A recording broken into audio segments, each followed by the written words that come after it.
Okie dokie. Let's see. Okie. What is going on, everyone? Welcome to the stream. Little late night stream, you know, it's fun to do. It's good to do. It's great to do. And, Rami, Pure Sonic, what's going on? Holy shit, you guys came on immediately, man. Before Whaler, goddamn, you guys are here. So this is a little bit of I don't do this segment as much as I used to, but I'm bringing it back tonight and trying to like semi-regularly. It's a more loose, kind of lowbrow show where I'll just watch YouTube videos, get your guys' opinion. You know, if you guys want me to watch a YouTube video, send it in the link. Just send the link in the chat, and I can put the YouTube video on the stream. Just try to keep it within the theme. I try to keep things a little bit liminal, a little bit scary. Not scary, but a little bit, you know, out there. Without further ado, well, let's watch this. Hey, it's like interesting TV? shit is what I watch. Thing. That's usually what I throw Throughout on, the history of the channel, we've gone through hundreds of defunct TV channels. Some that have lasted for decades, while others barely surviving a few years. Baylor, bro, what's going on though, man? How are you guys doing what tonight? What about the channels that refuse to die? I'm gonna change the lights because this is not a purpose, a peak, and eventually a downfall. How's it going, guys? It's me, Lewis, and in today's video, we'll be going through TV channels you won't believe still exist. These are networks that, for one reason or another, are somehow still on the air, even if they're just zombified versions of their former selves, stuck airing reruns, outdated promos, and programming that'll make you wonder who exactly is still watching. So sit back, relax, and while you're at it, hit that subscribe button. Let's get into it.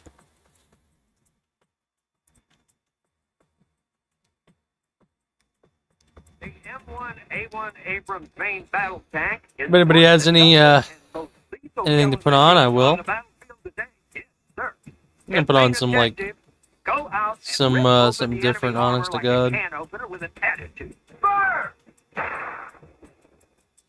Now, the History Channel doesn't need no introduction. Having been launched in 1995, the network was originally about historically accurate and scientific documentaries. But as the 2000s rolled along, it began shifting away from, well, the history part of its name and started... Yeah, like something scary, man. I think I should be more specific. Okay, like, video essay.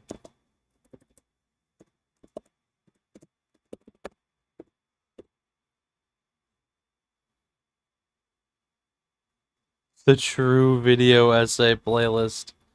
Yo, I wanna look at this playlist. Hi. Yo, welcome. Yes, the maker. Welcome to the stream. Nice to see you, man. How are you doing, my friend? Welcome. I don't know what type of shit this is. Let's just see what on the recommended there are. There's gonna be something good, you know. Gotta be something good. I'm fine. I stayed up for the stream. Hell yeah, love to hear that, Baylor. If there's any kind of video you'd like to see me watch on YouTube, just drop a link in the chat below. I could pull it up for you. Just kind of trying to figure out what would be a good thing for us all to watch. What would be something cool. Thank you, Rami. I appreciate that. Seriously, I really do.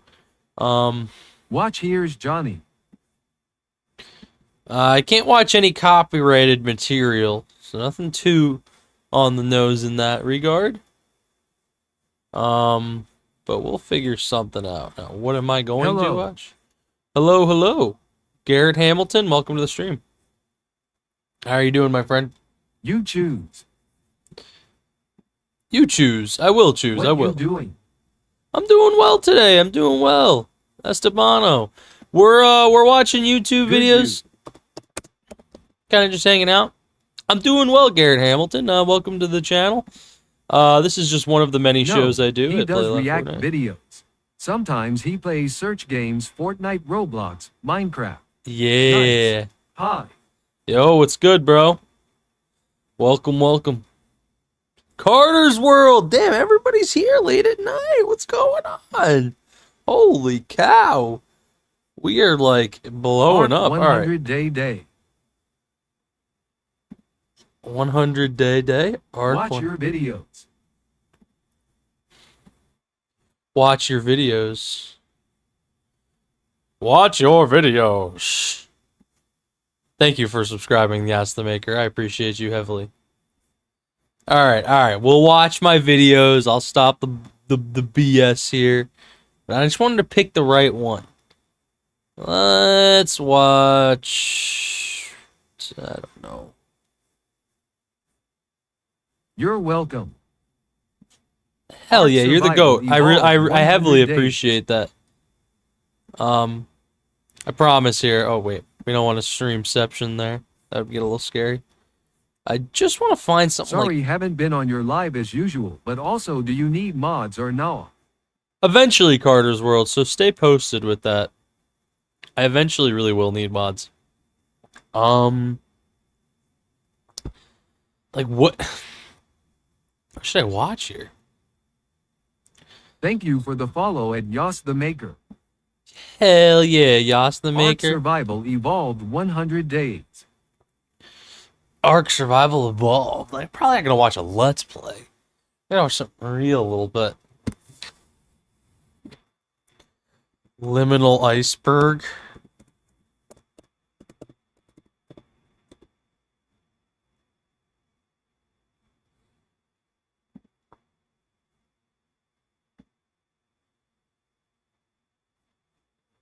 BRB. Ark Survival Evolved 200 play. Castle Rat is good. Do you play games? Oh yeah, we play Minecraft, Fortnite, Yas the Maker. I have my own custom Minecraft server if you'd like to join that. Here, let me, you know what? I'll get that. I'll get all that linked up for you. Cuz we have an entire set of links that I could get you hooked up with here that could help you if you want to get linked into our stuff. Scary videos. BRB. All good, Carter's World. WSG, I'm back. Yo, what's up, Gage? Buy Good me to a see you. coffee at https://buymeacoffee.com/ogdomtheaterage or join our Disoker. Buy me a coffee at https://buymeacoffee.com/ogdomtheaterage or join our dice. Do I play Roblox? Yes, I do.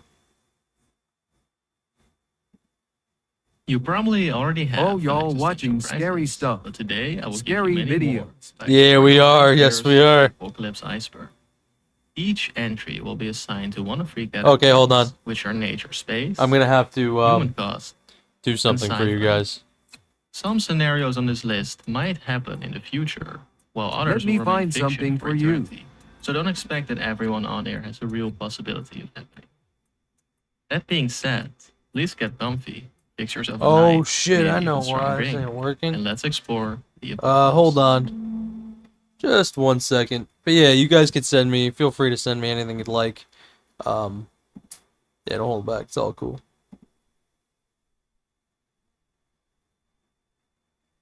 Oh.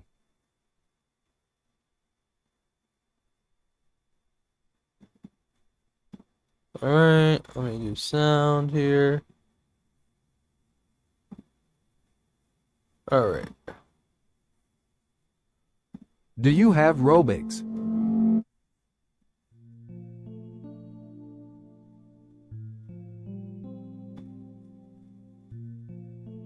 Supervolcano. Our planet is home to 20 known supervolcanoes, with most notably the Yellowstone caldera, located in Yellowstone Park. Supervolcanoes get their name due to their extreme measurement of Volcanic Explosivity Index, or VEI, which is an index that indicates the power of a volcanic eruption. The VEI scale is logarithmic, meaning that every level on the 0 through 8 ladder is 10 times stronger than the previous one. VEI 8, which is the highest on the scale and is caused by supervolcanoes, introduces the super eruption.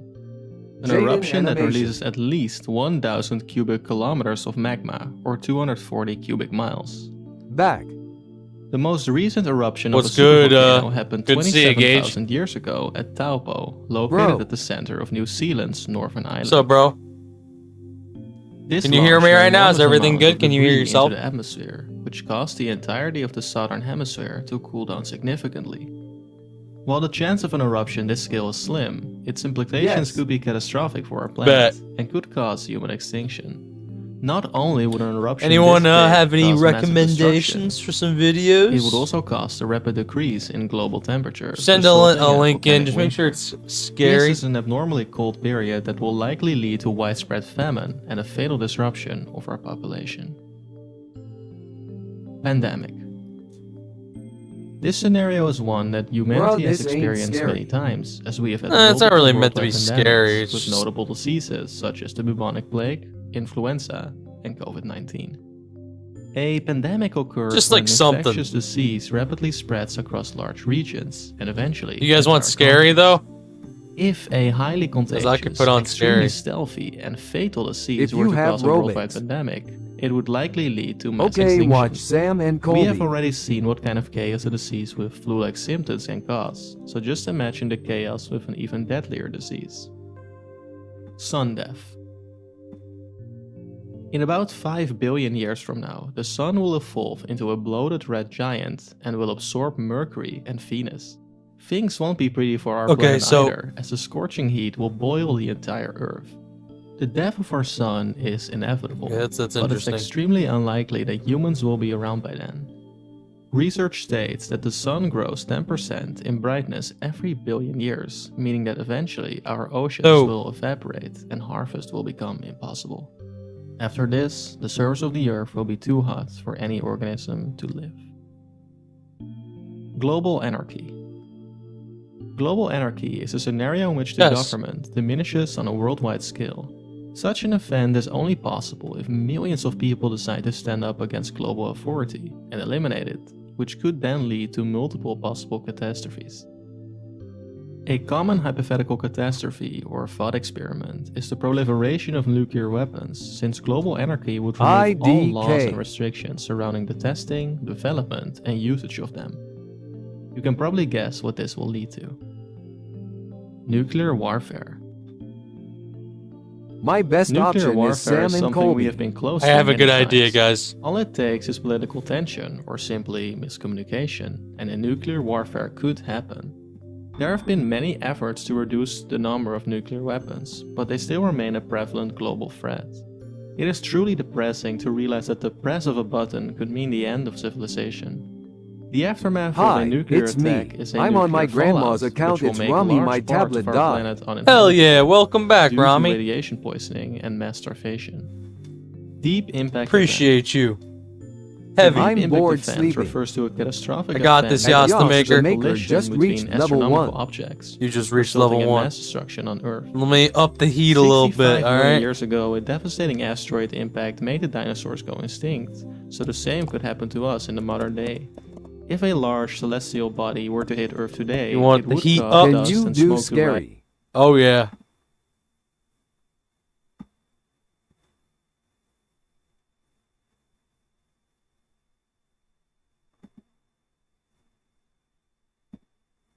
This is scary. You guys asked for scary. This might be too scary.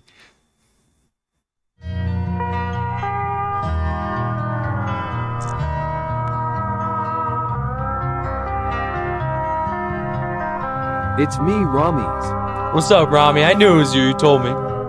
Welcome back.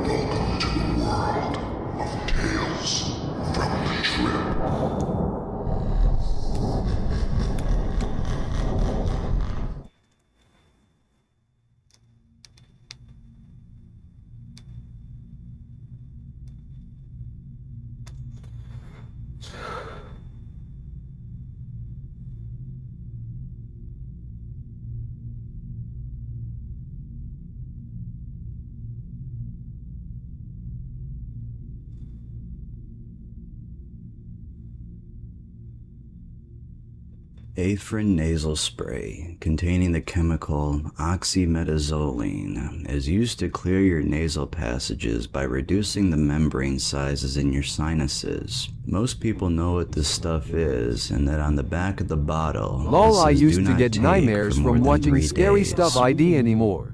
15 years ago, I started using neither. Befriend and have not I'll stopped get no until nightmares. what is now 24 days ago.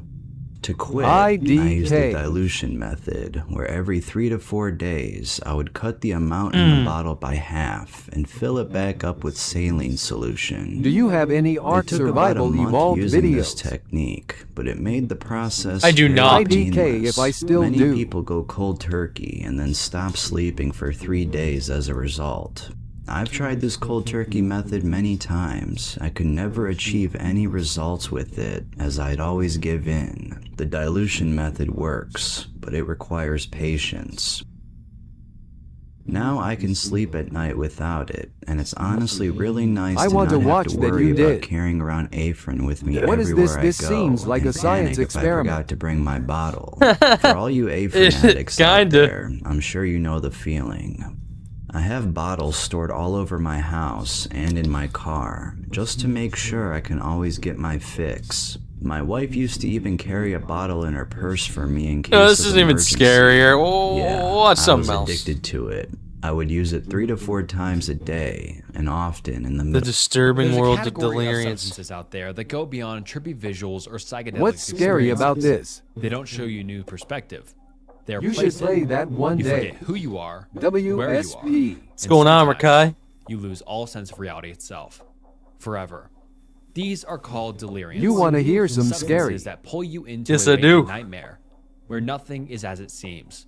You won't see colorful patterns. I or promise, meet I the will find universe. the scary. Instead, you'll argue with people who aren't there. Feel unseen The eyes. alternate- I need Robix. Alternate history. The imagining of how history might have gone down an I see alternate you. path if certain events in the past had changed. In fiction, alternate history has been used to create unique and strange worlds that are unfamiliar to us. Throughout the history of science fiction, there's been so many alternate history timelines imagined by different authors and creators. And what better way to talk Want about to see all of something them scary? in a general fashion than an Sure. iceberg I mean, I video? do on stream. It's okay, regular community. It'll be fine. Blame Trey the Explainer Yas, for go this. buy He some. created an iceberg video about archaeology. Alright, and I alright, thought, alright. man, that You seems should really play fun. Ark I came Survival across Evolved this one list, day. which is a I collection mean, of want to hear different something alternate scary. timelines and worlds that have been imagined Alright, throughout alright, novels, alright, film, alright. I gotta and the think of depths something the internet. scary I want to here. talk about them all. We'll just and do what chilling makes scares. each Chilling of these scares is pieces good. of alternate history fiction Everyone wants special. scares. If you don't know what an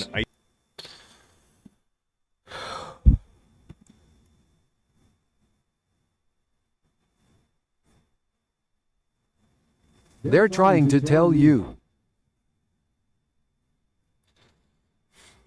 This is A it. job. This is scary. What video you guys want to watch? A job. Oh my god. Yo, Yo, what's up, Carter's World? that's scary.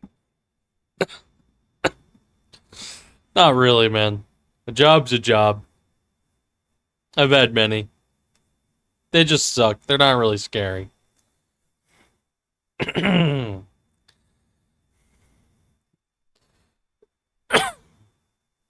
Hmm. 25 scary videos that will keep you awake tonight is a scary video. I'm being funny. Well, it is kind of scary. In a sense, like, your perspective, I could see it like that. But it's just work, you know? I meant a job application. I mean, not really if you want a job. If you don't, it would be terrifying.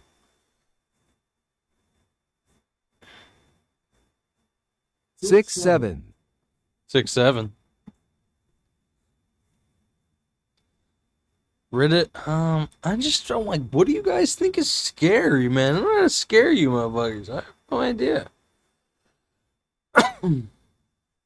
Yo, Cirque 25 scary videos that will keep you awake tonight.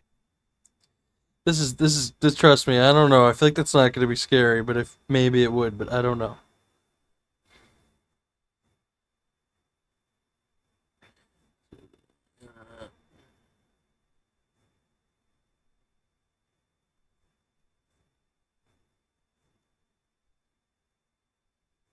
No disrespect, but shut up, we're in 2026, get a life.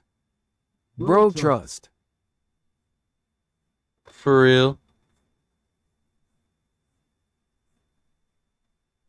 A job. I've had a job for many years.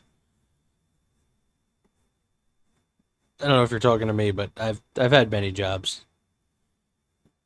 I've had many jobs. I was a gas man for 6 years. The only scary thing is farting in public. It really sucked. I'll tell you what. Is that a video? I don't know. You guys are just saying a bunch of garbage. Billie Jean's not my lover. That's not scary.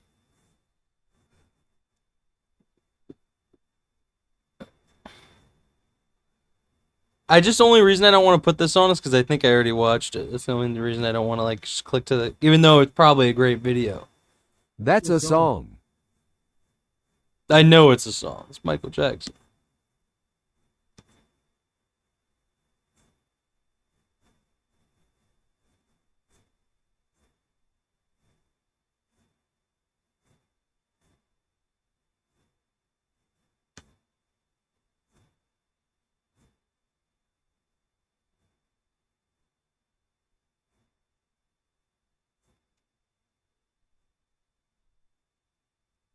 Bro, circ 25 scary videos that will keep you awake tonight, trust. Ick, we're watching videos, not listening to songs. Yeah, that's the only problem is with the license. I would have like, I'd get freaking struck down in a minute.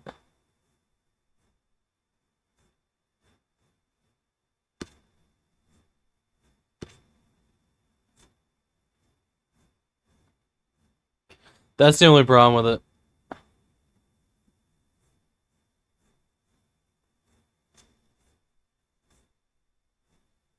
I love Michael Jackson.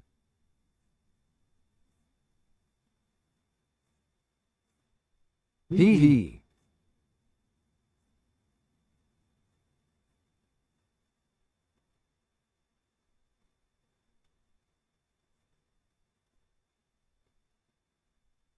My dad and my mom are doing this right finger okay sign. That's exquisite, Rakai.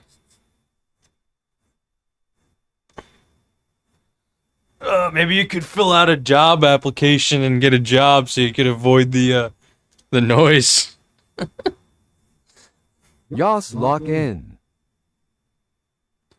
Alright. This is it. We're locking in. And on here, this is it. Serial killers that are still loose today. Killer. On April 30th, We're locking 1985, a 45-year-old truck driver stopped near a vending machine in Fukuyama, Japan. He was exhausted from work and was looking for an energy drink to help him power through the rest of the day. Not you, has the the When he approached the McKay. vending machine, however, he noticed something surprising. A bottle of Oranamin C energy drink was already in the I'm pickup tray. bored. Thinking he'd lucked down on a free drink, the truck driver wasted no time chugging Well, it Yas down. the Maker, man, you What could he always didn't join know our was that Minecraft this would be server the if you don't last want to drink watch he the would ever videos. taste. Instead of the refreshing feeling he was looking for, he felt something horribly wrong with his body. A bitter, burning sensation quickly spread throughout his throat, followed by an intense wave of nausea. It wasn't long before he was lying on I the can road hear in the moan. excruciating pain. He was rushed to a nearby hospital where doctors discovered sure a you lethal can, amount Rakai. of paraquat dichloride in his system. Paraquat is an herbicide that was quite common in Japan at the time. More importantly, it's also highly toxic to humans. When ingested, it can lead to severe nausea, throat inflammation, internal chemical burns, and eventually death. This is also why it's been banned completely from over 70 countries to date.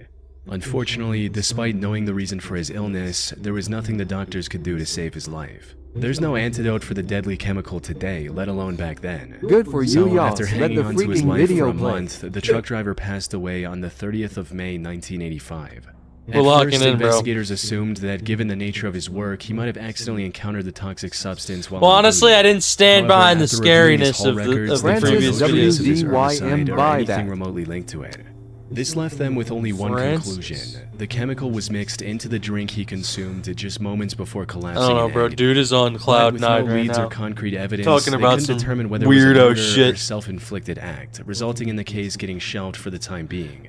Parents, While this might I don't sound even absurd know, to man. I hear, didn't you even have to copy what understand he that was saying. paraquat But was readily available scroll in up, the you country at the could time. definitely You see didn't need the any prescription jargon or he was spitting. identification to purchase the chemical, leading to over 1,400 people using it as the poison of their choice in 1984. I doubt that's alone. real, though. In other words, the possibility I of it don't being believe it. self-inflicted was just as high.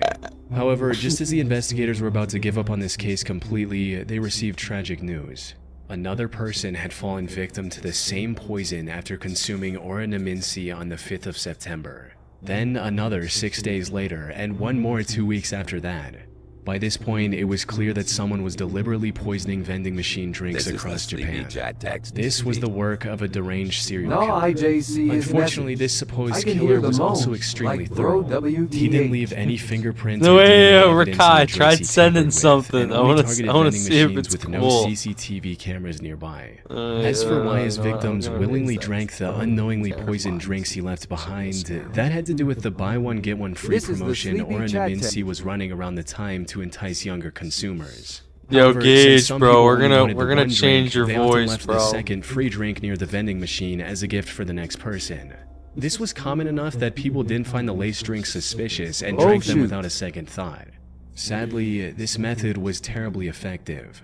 By the end of the year, this mysterious vending machine killer Yo, had claimed Gage, the lives of try 12 some victims shit out. and it severely injured 35 more. But as I Oh, mentioned I earlier, don't this know if killer that was was a good. master of No, hiding my his bad. tracks. Hold up. He operated all across western and central Japan, as well as Tokyo, making it near impossible for investigators to pinpoint his location. The lack of evidence also made it difficult to figure out his This is motive. the sleepy Some chat. speculated that he was doing all this to extort money from Otsuka Pharmaceutical, the company that made UWT, that's oranaminsi. low-key This is kinda because cool. in 1984, Right? a group called the Mystery Men with 21 Faces threatened to poison food products unless the companies paid them money. So some believed that the vending machine killer was a copycat and wanted something similar. Try However, it this theory again, didn't last man. very long because Otsuka Pharmaceutical didn't receive any demands or extortion letters from the perpetrator. Additionally, the killer also began using other drinks, like the drink Real Gold and even Coca-Cola.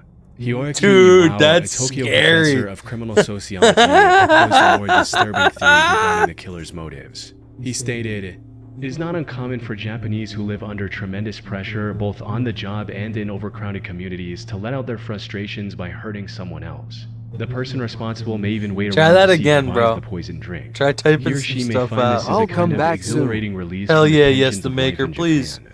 Follow But for even if this was the engaging truth, content. it still didn't bring investigators any promise closer you. to catching the suspect. Bro, that sounds like Left a with no other serial killer. options, the Dude, authorities turned for to the real, public it and launched a does. nationwide It's some campaign on the scary 27th shit. of September. They placed signs and distributed leaflets telling people to avoid suspicious free drinks and to properly inspect the cap seals on their beverages before consumption.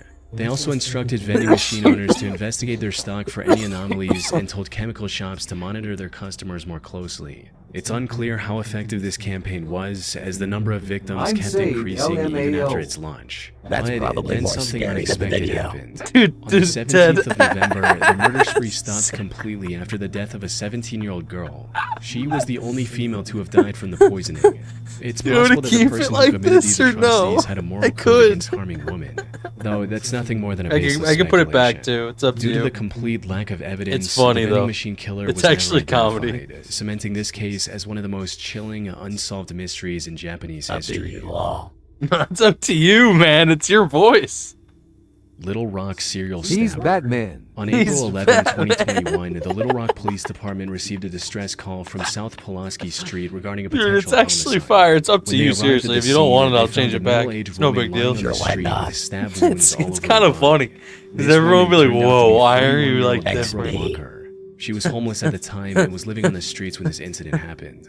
She was quickly taken to I the could hospital change it where back medical staff anytime. discovered that she had been It's stabbed really at easy. least 15 times. Despite lying on You the just have to street be in and bleeding chat for so you what click may on have your been name. hours, she miraculously survived and managed to regain consciousness the same day. Investigators also Say visited I'm her in Batman. the hospital to gather any information she could Yo, provide what about her superhero attacker. am I? Unfortunately, she was attacked You're somewhere Batman. between 1 and 4 a.m. It was still dark outside, and all that she saw was that her attacker was a tall, African-American Am I male with a Batman? slender build. Now, in most Batman. other similar cases, such limited information would hardly be enough to generate any leads. But in this instance, the description Deborah provided left the investigators in disbelief. That's because her attacker's profile closely matched the perpetrator of another incident that took place about 8 months earlier in the surrounding area. The victim of that incident was 64-year-old Larry Eugene McChristian. He was living in Little Rock with his daughter Sarah, who was on probation at the time. Oh my god, On the 20th of August 2020, he had a medical emergency and was taken to the hospital in an ambulance. He was discharged from the hospital the next morning. However, when the hospital staff tried to contact Sarah so she could pick him up, she wasn't answering her phone. So they gave Larry the information about a nearby homeless shelter and a bus token to get there. Let's see Later what that this day, sounds Sarah like. I'm came to gonna the change hospital it a looking little for her bit. father, only to learn that he'd been discharged hours ago. She then reached out to the homeless facility Larry was told about, but they didn't know anything about his whereabouts either. The only option she had was to file a missing persons report and wait for the police to find Larry. 2 days later, on the 24th of August, Sarah received the call she was waiting for. Tragically, it wasn't the news she had hoped for.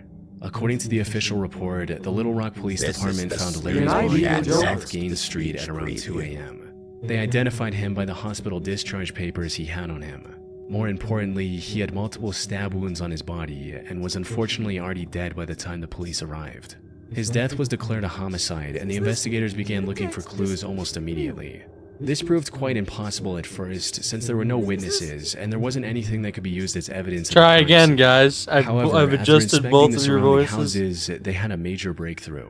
The CCTV camera outside a nearby house had captured the suspect walking down the street when suddenly he spots Larry and begins walking towards him. After committing the crime, he tries leaving the area, only to stop, go back, and stab Larry one last time before Oh, that fleeing. was way too As high. That mentioned was earlier, scary. this man matched the profile Deborah gave to the police, leading investigators to believe she was attacked by the same person. While looking into older cases, they also connected the same killer to another murder that happened in the area on September 23, 2020. The victim of this incident was 62-year-old Jeff Welch, another homeless man who was living in an abandoned home. On the morning of that day, Jeff's friend found him on the porch of his house with a stab wound on his neck. By this point, the investigators knew they were dealing with a deranged serial killer. However, just as they uncovered the connection between the three attacks, another tragedy unfolded. On April 12, 2023, a day after the attack on Deborah Walker, another one of his victims was found on the Wright Avenue overpass.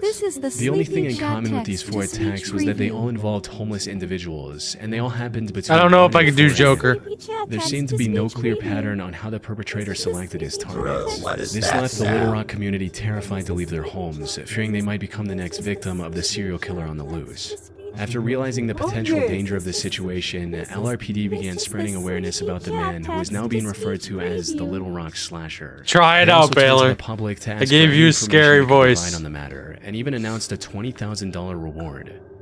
We also need your help. If you have seen anything suspicious, have surveillance cameras on your homes or businesses in this area, please contact us. You're a girl now. I gotta change it. Unfortunately, It's despite not having good. CCTV footage of the Alright, suspect, that's the fucked. Little Rock Alright, Slasher hold on. was never caught. The case remains a mystery to this day. Or at least that's what the official reports say. While researching this case, I came across an Arkansas-based blog called the Snarky Media Report. The authors of this blog did their own investigation into the slasher case, and what they found was shocking to say the least. Put simply, they claim to have found the true identity of the killer after talking to multiple locals and Deborah, who, according to their blog, already knew the identity of her attacker. They also uncovered many details about this supposed killer, including his criminal record, which reveals that he has already served 2 prison terms in Arkansas for felony convictions of domestic violence. Also, his history with drug he's abuse and different. how it I made think him he very changed agitated him. and violent. The authors of this blog also claim to have contacted the alleged killer's previous landlord, who gave them this image of the perpetrator. No, it's really scary. Which begs the question, if they know so much about the slasher, including his legal name, why didn't they give this info to the police? That's where the case goes from creepy to bizarre, since, according to them, they've already given everything they had to the relevant authorities. Despite this, the Little Rock police didn't make any progression in catching the serial killer. Snarky Media also published a video of the Little Rock mayor and police chief refusing to answer questions about the case. This seems to hint at something incredibly shady going on behind the scenes. That said, there's no way for me to confirm if the authors of the snarky media blog are telling the truth. This is the sleepy For all chat we know, text. their whole investigation This is the made sleepy up, chat and this is text just to some speech random guy preview. who has nothing to do with the four This is the attacks, and sleepy it's all a chat ploy to text make to the Little speech Rock preview. Police Department look This bad. is the sleepy Most chat of the text information to they've gathered This is seems the to check sleepy out with chat what's text released to publicly by speech the preview. authorities. The only discrepancy in their investigation is the age of the suspect. This is the sleepy Officials chat believe the text slasher to be young, possibly in his 20s, but the authors of this blog state that the person they found was 46 years old. Unfortunately, this is where the leads end. Whether snarky media is telling the truth or not remains uncertain. What is certain, however, is that the Can case you remains make my unsolved to voice this day. deeper? The Little Rock slasher is likely I still hear out like there and 3 can continue his murder voices at spree once. at any moment. Thanks to Trade Coffee for sponsoring this video. I never considered myself much of a coffee person, but recently I found myself getting really into it, though I quickly found out that it can get extremely expensive if you want to get the good stuff.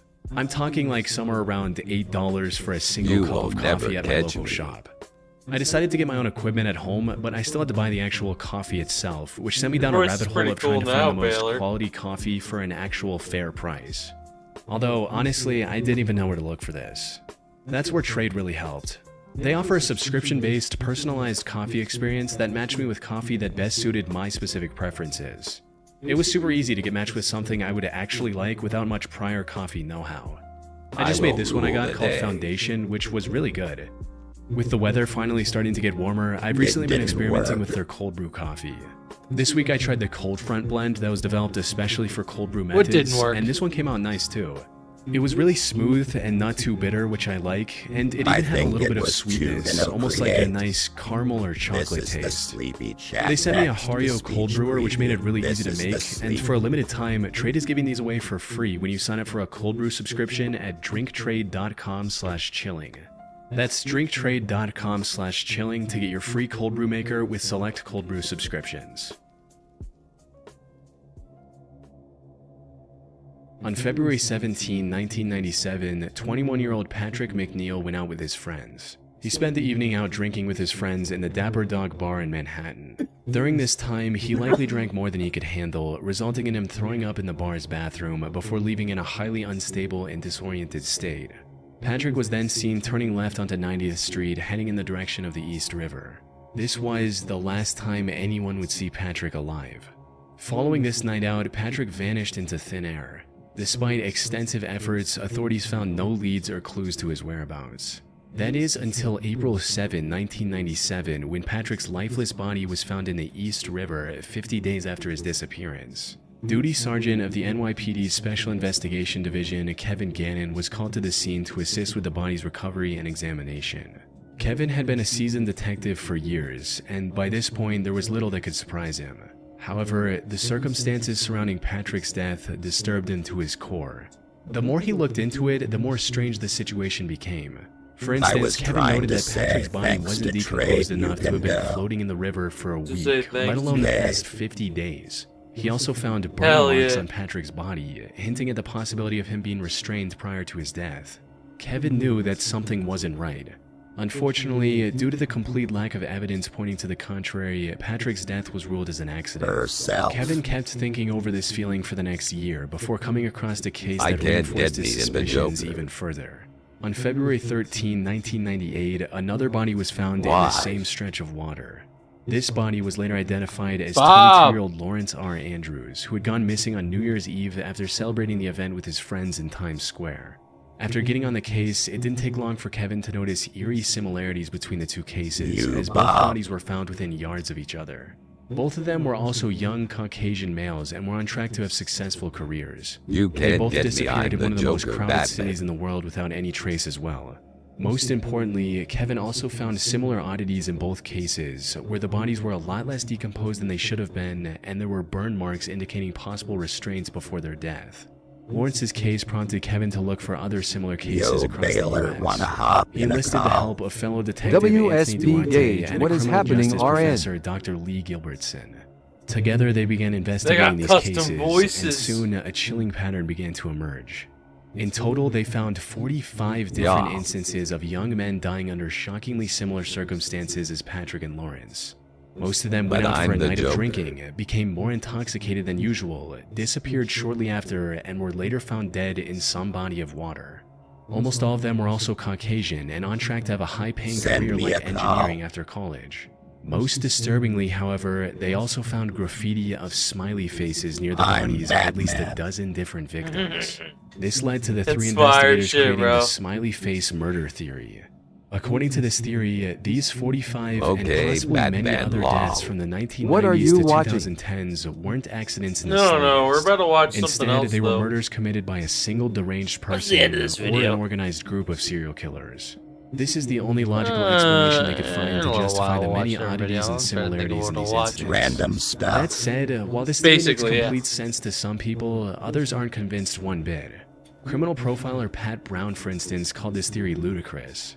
She believes that the idea of connecting smiley faces, one of the most common graffiti symbols, with murders is just absurd, stating, "It's not an unusual symbol. If you look in any area 5 miles square, I bet you could find a smiley face."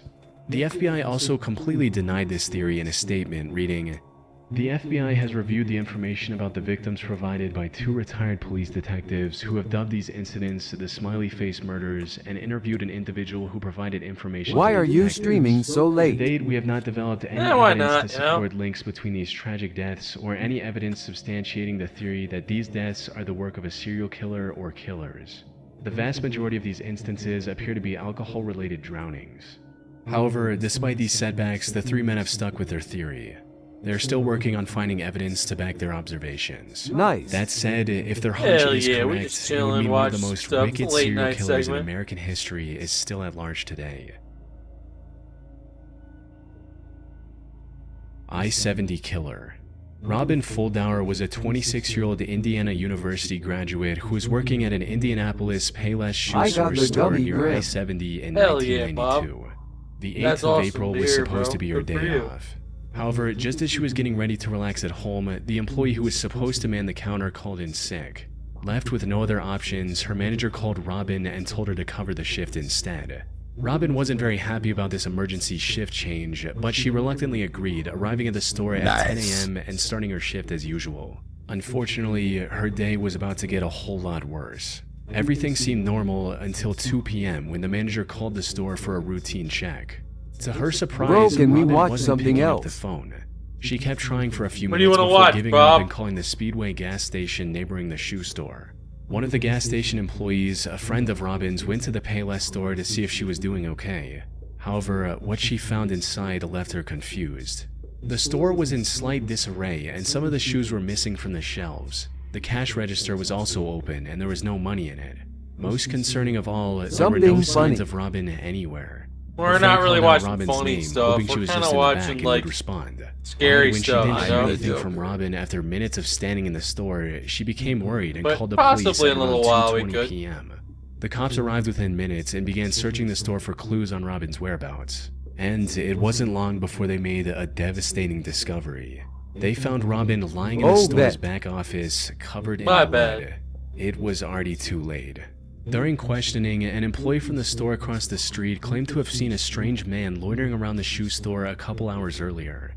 According to this employee, the man sat on the curb for about a half hour, rifling through his bag and staring at the Payless store.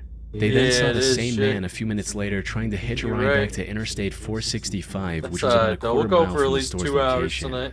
Unfortunately, they were too far away to get a good look at the man's face. Given the money stolen from the register, and without any other leads, investigators filed this as nothing more than a robbery gone wrong. However, they couldn't have been more wrong. Because just 3 days later, something similarly tragic happened to 23-year-old Patricia Smith and 32-year-old Patricia Makers. The two were working at a bridal shop in Wichita along I-70. The incident happened a little past their usual closing time as they were waiting for a customer who had a pickup. When they saw a man approaching the store, they assumed that it was the customer. However, this man drew a gun on the two after entering the store, took them to the back, and executed both with shots to the back of their heads. As the killer was leaving the store, he crossed paths with the actual customer the girls were waiting for. Without hesitation, he aimed his gun at the man and ordered him to head to the back of the store. But the customer defied his command and ran, narrowly escaping with his life. He later helped the police draw a sketch of the killer. Unfortunately, the sketch didn't provide much of a breakthrough. By this point, the authorities were certain they were dealing with a serial killer, but despite their efforts, the killer's spree continued. By May 7th, he had taken 3 more victims in small, low-traffic stores along the I-70 highway. By the time investigators managed to compile a few more sketches, the I-70 killer stopped his quest and went into hiding. That is, until 1993, when he claimed 3 more victims along I-35 in Texas. He tried to hide his identity by changing his weapon, but the investigators were quick to notice the similarities. One of his victims, Vicky Webb, also managed to miraculously survive after getting shot in the neck. If he were ever caught, Vicky's testimony would have been crucial in bringing him to justice. Though the I-70 killer was never found, and the case went cold for nearly 3 decades. However, then, in 2021, investigators released CCTV footage of a murder that happened in 2001. The suspect in this footage looks strikingly similar to the I-70 killer's sketches, potentially giving authorities the lead they need to finally catch him. It's likely only a matter of time before he runs out of places to hide and is captured. But for now, he's still out there, kinda hard to get scary the case unresolved. I don't like we can only fake, hope you know? he doesn't take any more victims in the meantime. I guess this is more of just like a liminal, you know, like it's just a late night YouTube fun parole, you know. It's not. You said 2 more hours. You said 2 more hours. I'm gonna do it for 2 hours total, so that would mean I'm gonna do it for 1 hour and 14 more minutes, because we're going 46 minutes on right now. So for a total, we'll do 2 hours. Oh, okay. I'm sorry, gang. I'm sorry. I do feel bad. I'm the Batman's worst nightmare. I don't know, man. You gotta be careful with the Batman. The Batman's scary dude, you know, and he's just a scary person. I'm her worst nightmare. I'm your worst nightmare.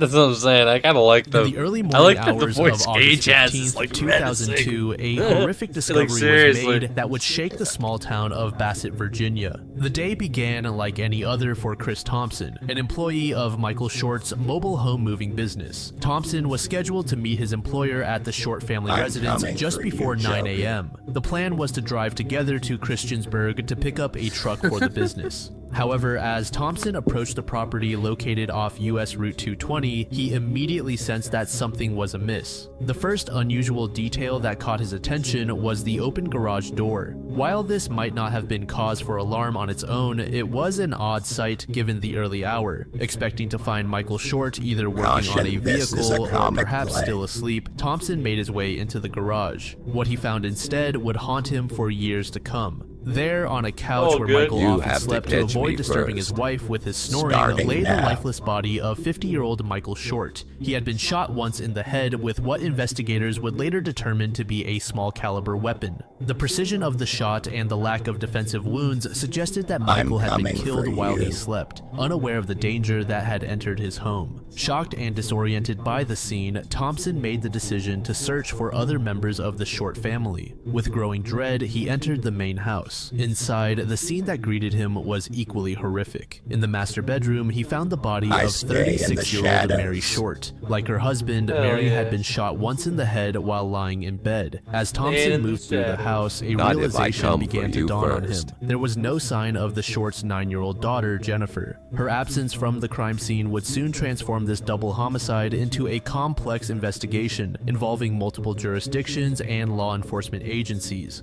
Upon discovering the bodies, Thompson contacted the Henry County Sheriff's Office. One of the most significant pieces of evidence found at the scene were 2 .22 caliber shell casings. Investigators discovered one casing near Michael's body in the garage and another next to Mary in the bedroom. This discovery not only confirmed the use of a small caliber weapon, but also supported the theory that both victims had been killed by the same perpetrator using the same firearm. The choice of a .22 caliber weapon was noteworthy as it's a relatively quiet firearm. This detail suggested that the killer may have been trying to minimize noise, possibly to avoid alerting neighbors or other family members. Perhaps one of the most chilling pieces of evidence was the discovery that the phone lines to the house had been cut. This deliberate act pointed to an unsettling level of premeditation. The killer had clearly planned their attack in advance, taking steps to prevent the victims from calling for help. The timeline of the crime became a crucial element of the investigation. Based on when Chris Thompson had last seen the family alive and when he discovered the bodies, authorities established that the attack on the Short family occurred sometime after midnight on August 14th. This window would prove challenging for investigators as they attempted to piece together the events of that fateful night.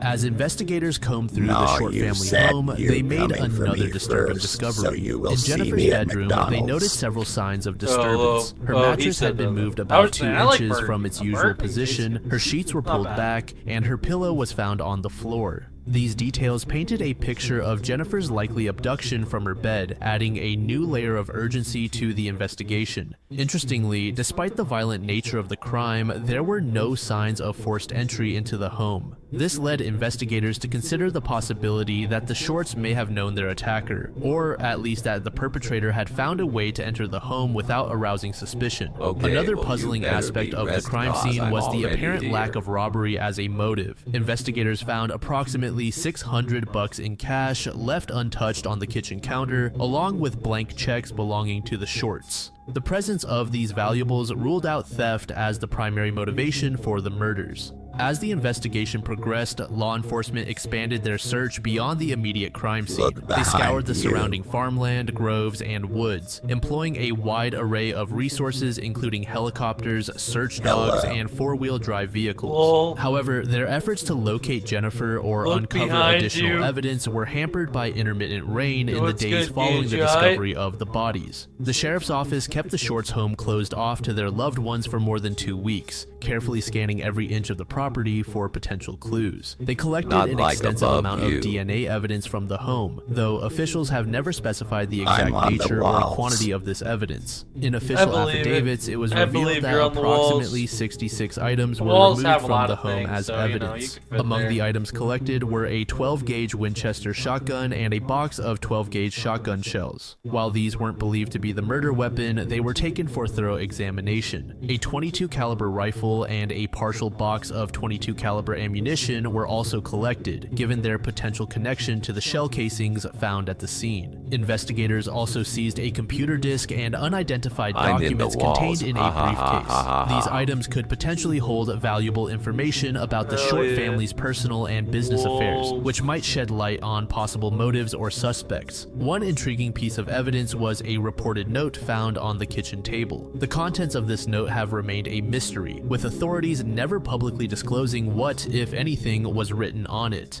In the days following the discovery of the crime, law enforcement conducted extensive interviews with family members, friends, and associates of the family. Chris Thompson, who had been with the Shorts the night before their murder, was questioned extensively.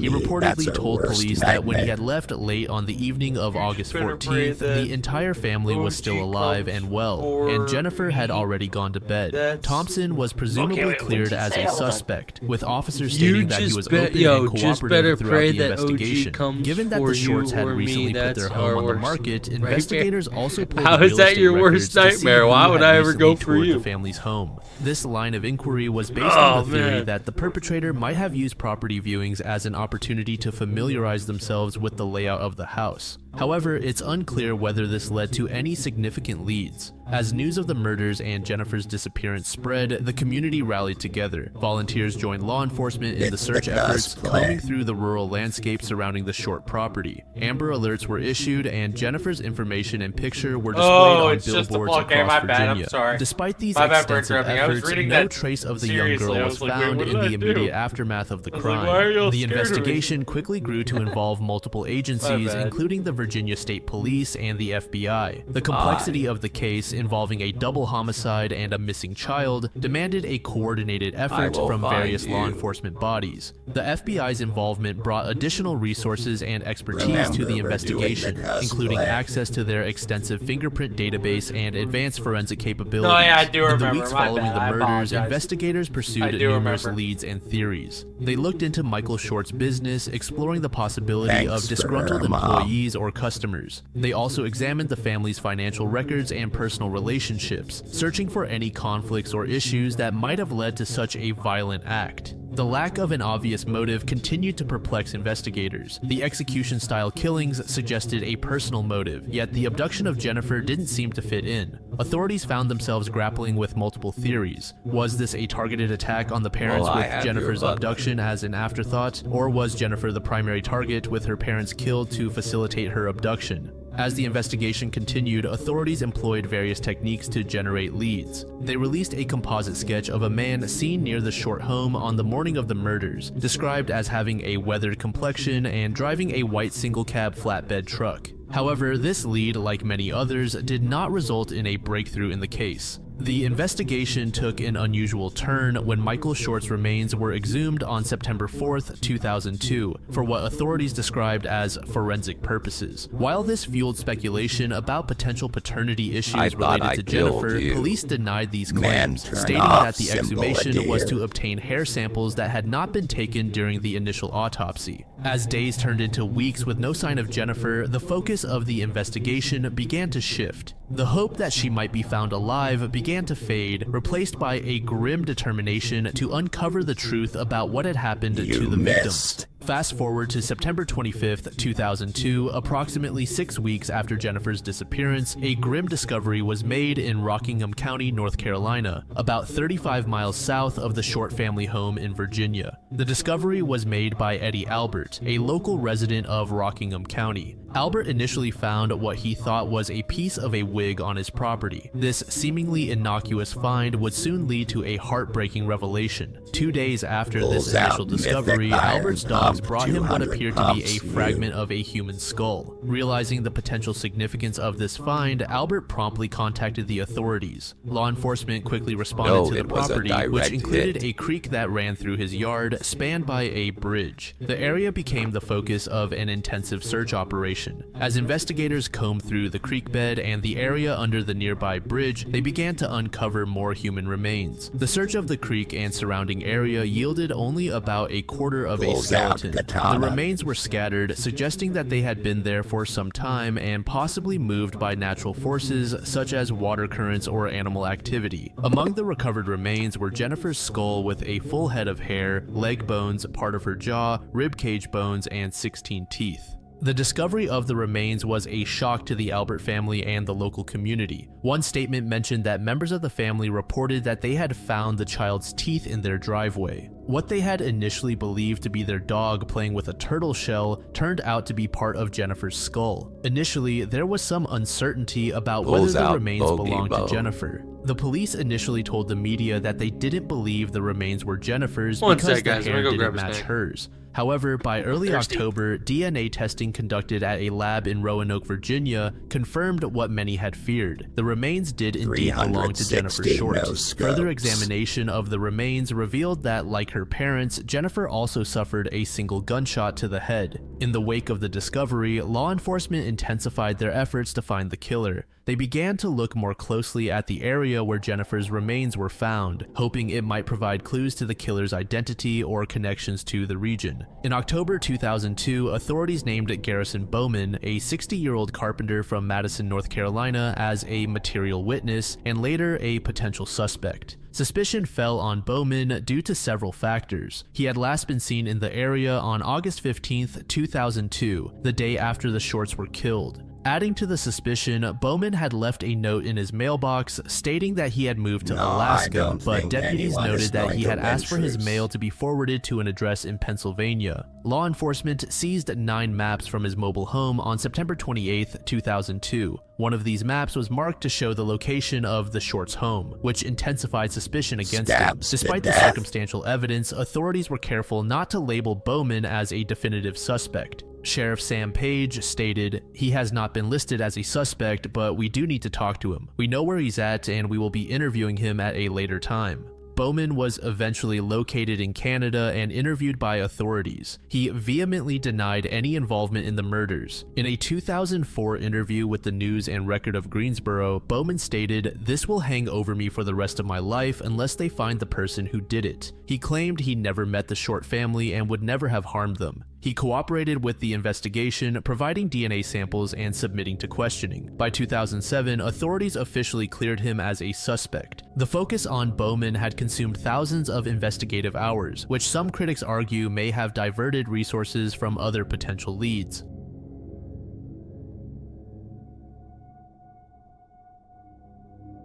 Hyunjong Song, who is often referred to as Cindy, was born in Seoul, South Korea on February 25, 1980. Growing up, she developed a fascination with American culture from a young age. Her mother later shared that Cindy said she loved the United States and would like to travel the world. This early interest in American life would shape the course of Cindy's future in profound ways. As a child in Seoul, Cindy was known for her infectious energy and enthusiasm. This vibrant personality would become a defining characteristic throughout her life, endearing her to friends and family alike. Cindy's brother Ki-hoon played a significant role in her early life. The siblings grew up together in Seoul, sharing the typical experiences of Korean youth in the 1980s and early 1990s. Their close relationship would later prove crucial during the difficult times that lay ahead. As Cindy entered her teenage years, her desire to experience American culture firsthand grew stronger. The opportunity to turn this dream into reality came in 1995 when Cindy was 16 years old. With the support of her family, she made the bold decision to move to the US to live with relatives and continue her education. That summer, Cindy left behind the familiar surroundings of her birthplace and embarked on a journey to Springfield, Virginia. Upon arriving there, Cindy moved in with her aunt and uncle, who would become her guardians in the United States. Her aunt, Young Kim, would later play an important role in sharing information about Cindy's life in America. Adjusting to life in a new country presented numerous challenges for the 16-year-old. She had to navigate a different educational system, improve her English language skills, and adapt to American cultural norms. Despite these obstacles, Cindy's natural enthusiasm and adaptability served her well during this transition period. Her American education began at Hayfield Secondary School in Alexandria. For a year and a half, she immersed herself in the American high school experience, making new friends and embracing the opportunities available to her. After her time at the school, Cindy transferred to Randolph-Macon Academy, a private co-educational college preparatory school in Front Royal, Virginia. This change in schools provided Cindy with a more rigorous academic environment and additional opportunities to prepare for college life. As Cindy progressed through her high school years, she began to set her sights on college. Her positive experiences in the United States had reinforced her desire to continue her education in America, and she began researching universities that aligned with her interests and goals. In 1998, Cindy's hard work and dedication paid off when she was accepted to Pennsylvania State University. In the fall of 1998, Cindy began her freshman year at Penn State, embarking on a new chapter in her American journey. She chose to major in integrative arts, a unique program that combined elements of engineering, communications, and science. Academically, Cindy continued to excel at Penn State. She maintained solid grades throughout her college career, impressing her professors and peers alike. By the fall of 2001, Cindy had entered her senior year in college. She was on track to graduate in the spring of 2002, with plans to pursue a career in graphic design. Her future seemed bright, filled with the promise of success in her chosen field. Fast forward to Halloween night in 2001, Cindy decided to take a break from her studies and celebrate the holiday with friends. This decision would lead to a night of festivities that tragically became her last known appearance. Cindy, along with her friends Stacy Paik and Lisa Kim, planned to attend a costume party at Players Nightclub, a popular venue located on College Avenue in State College, Pennsylvania.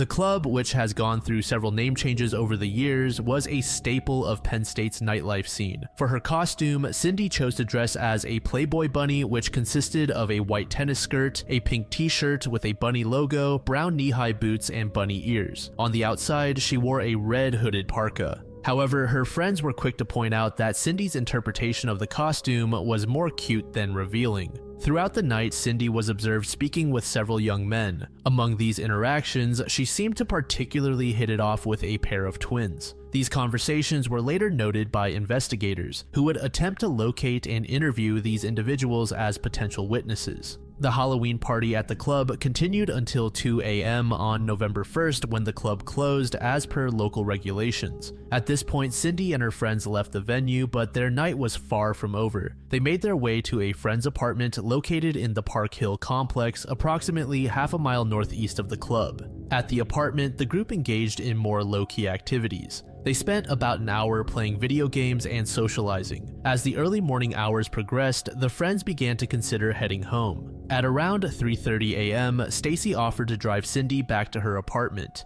Cindy lived at 349 Clinton Avenue, several miles west of where they had been spending the last hour. The drive from the Park Hill complex to Cindy's apartment likely took about 15 to 20 minutes given the distance and the time of night. At approximately 4 a.m. on November 1st, Stacy's car pulled up outside Cindy's apartment building. Detective Brian Sprinkle, who would later work on the case, told the Pittsburgh Post-Gazette that Stacy, quote, watched her go up to the apartment but not in the door before driving off. This detail would become a point of focus in the subsequent investigation. It left a small window of uncertainty about whether Cindy actually made it inside her apartment that night. As Stacy drove away, she had no reason to suspect that anything was amiss. From her perspective, she had just seen her friend safely home after a fun Halloween night out. Little did she know that this would be the last time anyone would see Cindy. In the hours and days that followed, the events of this Halloween night would be scrutinized and analyzed by investigators, friends, and family, all trying to understand what happened to Cindy after she was dropped off at her apartment. The investigation into the disappearance began on November 4th, when her friend Stacy reported her missing to the Ferguson Township Police Department. Geez? This report came after Cindy had failed to show up for classes and work on Thursday and Friday, which was highly unusual for her. Upon receiving the missing person report, the police department immediately launched an investigation. However, the initial response faced some challenges. As it was a weekend, the case was initially handled by patrol officers, with Detective Sprinkle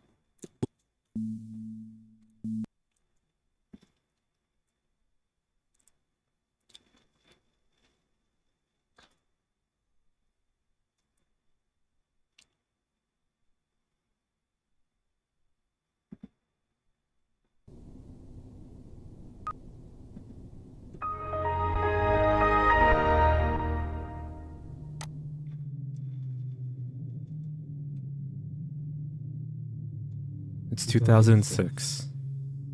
A woman named Thelma Arnold is sitting in her home in Lilburn, Georgia. She's using AOL to search the internet for things like 60 single men. Her back. Dog that urinates on everything. I'm back. She's a widow, a bit lonely, and frequently looks up nicotine effects on the body because she allegedly wants to help her friend quit smoking. I think she thinks she's Baylor went anonymous. to bed. She thinks the search button will maintain her privacy. Oh, I'm sorry to hear that. She has no idea that her search Happy you're history still here though, bro. is about to become a national headline. He got off and left the Discord. He probably went to bed. That year, AOL made a catastrophic mistake. They released the private search histories of hundreds of thousands of users to the public. They called it a research data set. AOL thought their users were safe because they had replaced their real names with random ID numbers.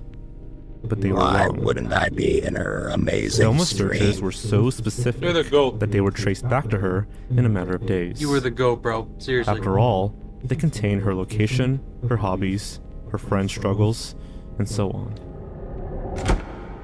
Reporters from the New York Times showed up at her front door. The world was horrified.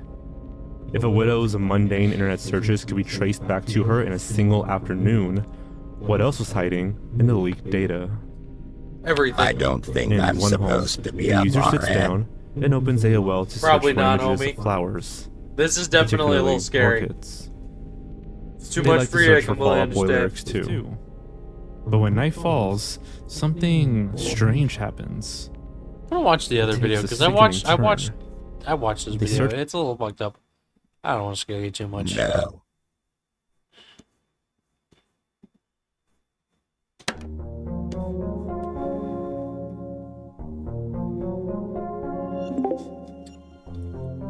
Prince's Because of version the of the Mom Sands of Time TV. remake.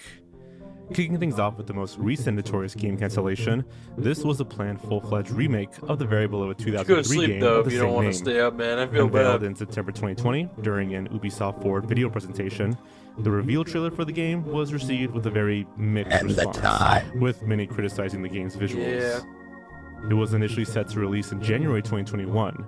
However, by the end of 2020, Ubisoft announced that the game would be delayed to March instead, stating that it was due to the No, I COVID-19 pandemic usually and a stay need as for more till time to 6. polish the game. A little while later, Stay up till Ubisoft 6? once again Shit. announced that the game would be delayed, this time indefinitely, due to the strong criticism the trailer received. Afterwards, Ubisoft restarted development from scratch with Ubisoft Montreal, the team behind the original Sands of Time game. Playing the game. Years would go by with mostly Hell silence yeah. about the game's status.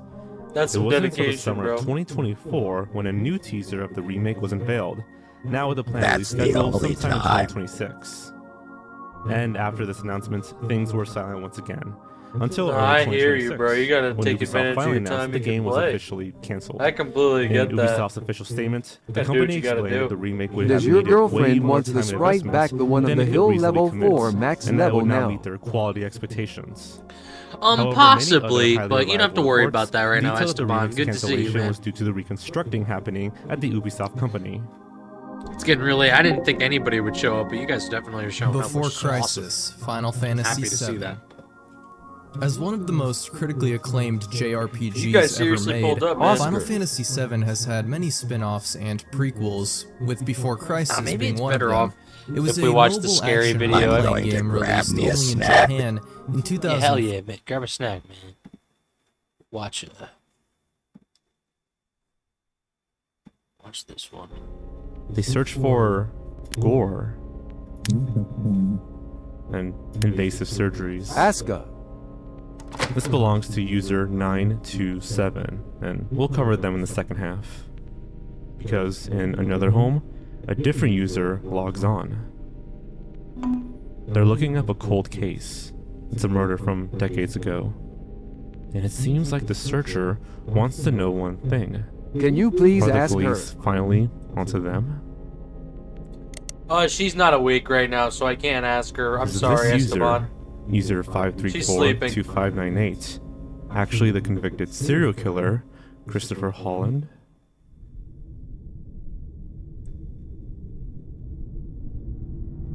Tomorrow and tell me afterwards. Absolutely, bro.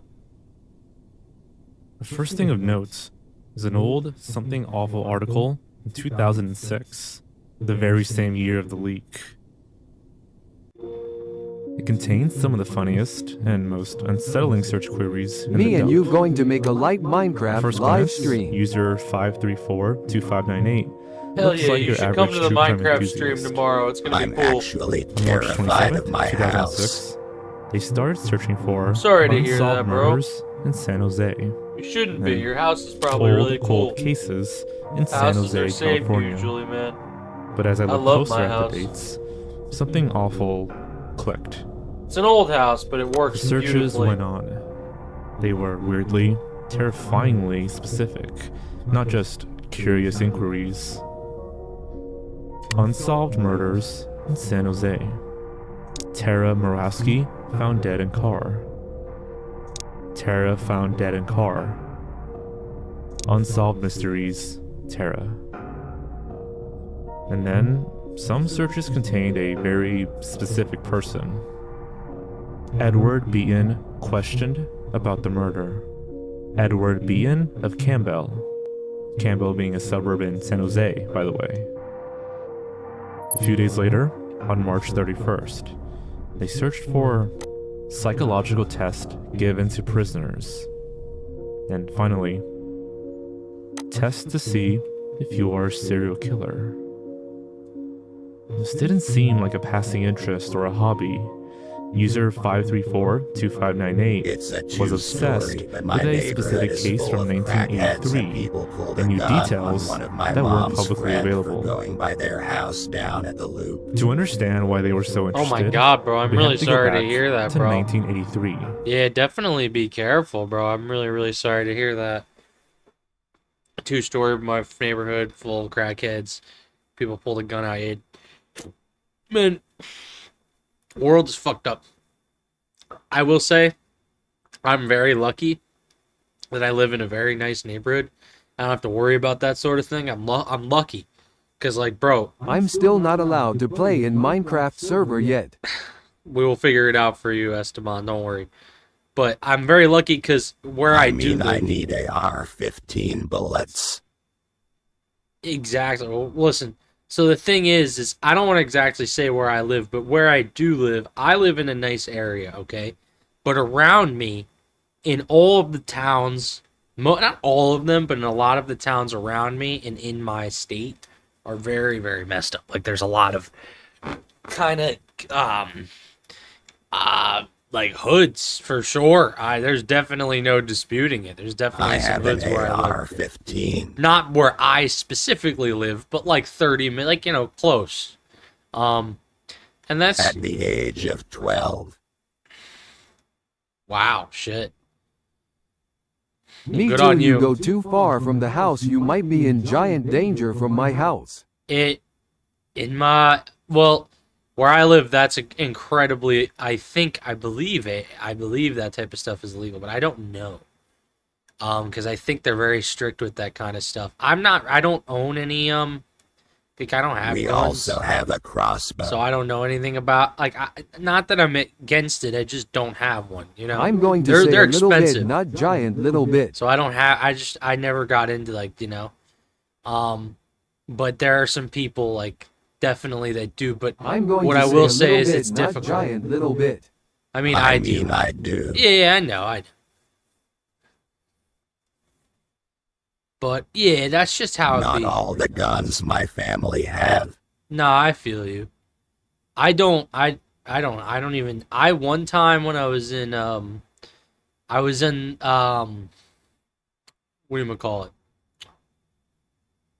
The mountains of PA. I can't think of the name of it. The pine, not the pine. What is it? The something the mountains. Whatever the mountains in PA are called in Pennsylvania. And it was really nice.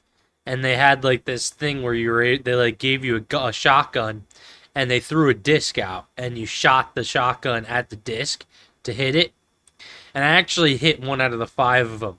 One thing I will say after shooting it is it was really scary. I did not anticipate it to feel the way it did. It was really powerful. Like, I'm not into that sort of stuff.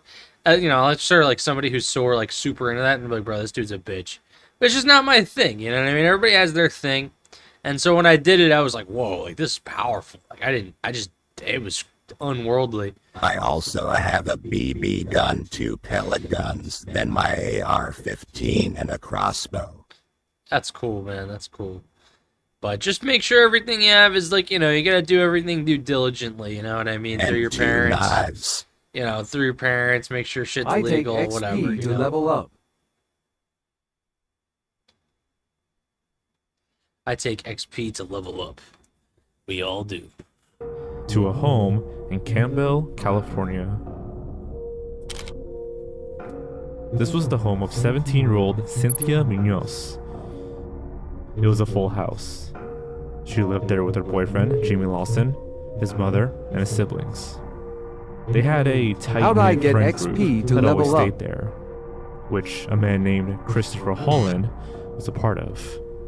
According to Jamie, Holland wasn't just a neighbor, he was a friend. He partied with the family, he knew their schedules, and most importantly, he knew the layouts of the house. However, that same year, Christopher Holland claimed 2 known victims. He first killed Tara Morawski in March, Over though time, this would and only every be 10 fully minutes. confirmed as late as in 2022, Face blue wide nearly a eyes. whopping 40 Face years blue wide later. eyes. Sometime afterwards, he killed Cynthia Munoz. For 24 years, Holland was a free man.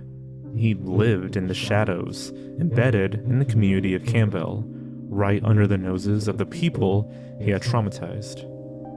But in 2007, the police asked Christopher's brother, David Holland, for a DNA sample. In a move of incredible irony, that one DNA sample put both brothers in prison. It linked Christopher to the 1983 murder of Cynthia, with matching DNA found on a cigarette butt left in Cynthia's bedroom. And it linked David to a 2001 rape of an elderly woman. When the police finally went to arrest Christopher, just 1 year after the AOL searches, they found him hiding in a closet in a San Jose apartment. It wasn't the first time he had tried to hide, but it would be the last. They kept him in jail for years, and the case moved with a snail's pace. In 2011, while awaiting trial charged with the murder of Cynthia, investigators officially charged him with the second murder, Tara Morawski. The court then consolidated the 2 cases, meaning they were planned to be tried together, and by 2015, it finally happened, nearly 10 years after the arrest. During the trial, the prosecution called witnesses who had been silent about all this for nearly 30 years. Jamie, Cynthia's boyfriend, described the whole thing as a betrayal of a friend who had leached off his family. But the next witness, Janice Sullivan, helps us bridge the gap from Christopher to user 534-2598. Can we watch funny now, Loki? This is getting bored. Think so? Janice had lived with Holland in the 90s. She told the court that Christopher was obsessed with the mechanics of capture. He told her that his greatest, most paralyzing fear was dying in prison, not just being caught. Which brings us back to the last 2 AOL searches. I meant I'm getting bored. Psychological test given to prisoners, and test to see if you are a serial killer. I get that. Nearly 10 years before his trial, user 534-2598 was looking up the exact things Christopher Holland was terrified of. It seems he was deathly afraid of the police closing in, leading him to use AOL to see if the heat was still on. There's an elephant in the room though. Digging deeper into the logs, my theory hit a massive, confusing wall. User 534-2598 wasn't just searching for cold cases. It seems like there was another person in the same house using the same computer. He hasn't paid on the house in 9 years and now wants half. I was conned into putting his name on the deed to the house. He moved out 9 years ago, now wants my house. I hid the real father of my adult child, and now I want to conceal it. Face turquoise drinking He coffee. stalked, Face controlled me turquoise drinking verbally, coffee. and physically Face abused turquoise me drinking my coffee. entire life. That was pretty Face cool. turquoise drinking My coffee. 14-year-old Face son is turquoise abusive to me. drinking. He acts like his father. He was verbally abusive to me, and now my children see him being abusive to the new girlfriend. This complicates I'm so sorry, things. I did not mean to do If that. this account No, that belonged was to cool. Christopher Holland, I like that. he was searching these things. Luckily, the trial testimony not know it gives would us do a that. clue. Holland had a long-term pattern of being supported or sheltered down, by though, women, and whom he would VMU also didn't abuse. mean to. During his trial, 4 other women Yeah, I was came gonna say that was forward wild. to Yo, testify Gage, against thank him, you so much for describing coming a by. history of sexual Have yourself abuse a good and night, man. Be strangulation, easy. which lines Or up Baylor, with how my both bad, Tara Baylor. and Cynthia were murdered as well. It's entirely plausible that Holland wasn't the only one using that computer. Perhaps one of the women he was victimizing was searching for a way to stop That him. was Baylor. That was cool. I've saved the most damning evidence for last. Good I night, mentioned Rita. that there was something weird about the dates earlier. The 2006 AOL data only caught a 3-month window. But user 534-2598's searches regarding Sarah Molaski, a girl found strangled in her car, take place spanning the exact dates of her disappearance and murder, March 28th through April 2nd. It was like some sort of sick and twisted anniversary. 23 years to the exact day after Tara was last seen alive, this user sat down to search online for her. They remembered details that weren't easily accessible in 2006. And then there's Edward Beaton. On March 28th, the user searched Edward Beaton questioned about the murder. This is the nail in the coffin. If there was zero public information about an Edward Beaton being involved in the Molaski case, how did this AOL user know he was ever questioned? In high-profile cold cases, they are often associated to a questioned but never charged. If the searcher is Christopher Holland, his AOL search for Beaton suggests he was checking to see if a former suspect or a potential snitch How long are you had going to resurfaced. stay on? That Not too information much likely longer. only exists Probably in a about dusty 30 filing minutes cabinet longer. in a San Jose police station. But the coincidences are just too perfect. The dates, the names, I'm the exhausted. paralyzing fear of prison. Till end of stream. Is user 534-2598 Christopher Yes, Holland? sir. Perhaps he thought he was safe because 20 Bye. years had passed. But even a Easy, ghost Esteban. You have a good leaves night. a trail on the internet. And speaking of ghosts, let's move on. To user 927. Bye.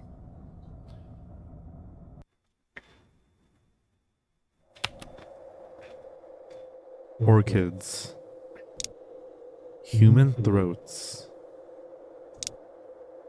And Fallout Boy. In the Can we AOL watch search history funny? dump, these three things get unexpectedly tied together by one person.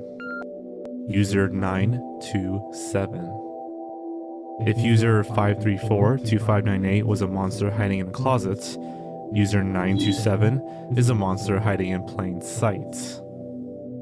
They seemingly have no single obsession, but search for a chaotic spread of interests that make them impossible to profile. They're one of the most bizarre AOL users, and they even inspired an entire play based on their searches, which has since become lost media. To understand user 927 better, I've read about the mind after midnight hypothesis. The idea is simple. The human brain changes when it's late and you're alone. You become more impulsive, more honest, and sometimes more darker.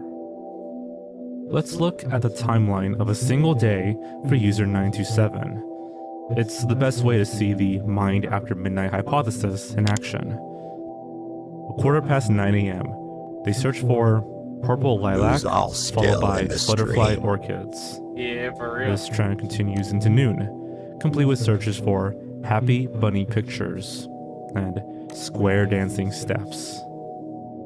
In the morning, they seem like a normal person. They like flowers, they want to learn how to dance. Seems like a typical, perhaps lonely, person with a quiet hobby.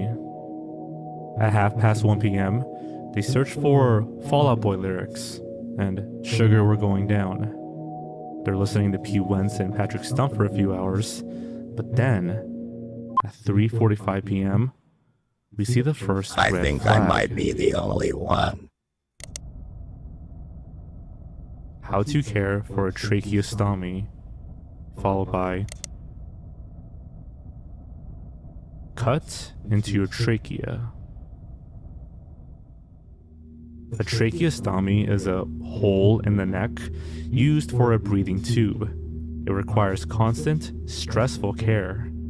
Now, this tells us two things. One, user 927 might be a caregiver, perhaps for a sick parent or a child. And two, the stress is seemingly making them snap. Within 30 minutes, how to care becomes how to cut. As the sun goes down, the flowers and the music are long gone.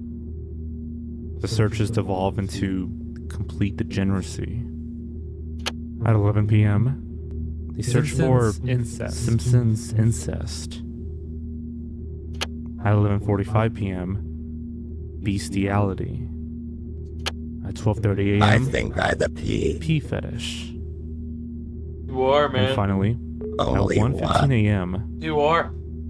mold on humans. Followed by heal time for broken legs. We've officially gone from lilacs and pop punk to issues you should probably consult a doctor for. There's a lot of clinical searches, and it makes you wonder if they're watching a person decay or something. If they're actually a caregiver, that's a terrifying thought. And then there's the broken legs. In the context of a person searching for how to cut into a trachea, a search about broken legs feels like a threat. Bro, I appreciate you, It's the bro. kind of thing you search You're for the when you genuine need to know goat. how long someone will be And you're a immobilized, seriously dope how long you follower. have before they can get up. Now, around the same time the leak occurred, an article by Paul Boutin for Slate Magazine was released. Now, he was one of the first journalists to dive into the raw data, and he noticed a pattern that he dubbed the Avenue Q theory. It seems to be based on the Mine After Midnight hypothesis. Nah, you And the are, name bro. comes from a Broadway musical where puppets sing about how the internet is mostly used for pornography. Boutin's theory was that most AOL users Yo, were Gage, you know living what though? a I think double I think life. I'll end it for us. By day, I'm tired. they were the people I'm their sure neighbors you're knew. tired too. I will be back tomorrow, and I will do a Minecraft stream, and it will be fantastic. Everyone is welcome. I will do Fortnite streams. No, you are no take backs. Oh, hell yeah, you're the goat. But I'm gonna go to bed. Yeah. I'm getting exhausted, so might as well. I appreciate you, Gage. Thank you so much for popping out, and everyone else that did pop out. I appreciate all of you. Yeah, check me out on YouTube, Kick, Twitch, TikTok, and OG Dom the I wanna Atari play DJ. And Fortnite with you. we will play Fortnite soon, Gage. I could promise you that. Maybe tomorrow. Maybe tomorrow. Hell yeah. Maybe after Minecraft we could do that. That would be fire. But also check out AtariVideoMusic.net. That might help you, though, with connecting to some of our other stuff. If you're not connected, Gage, or if you want to play the Minecraft server on your phone, you could use AtariVideoMusic.net on the Minecraft page. It's fire stuff, bro. But anyways, you sleep very well. You have a good day. Take care of yourself and have a good night's rest, man. Catch you guys tomorrow. Be easy. Dom out.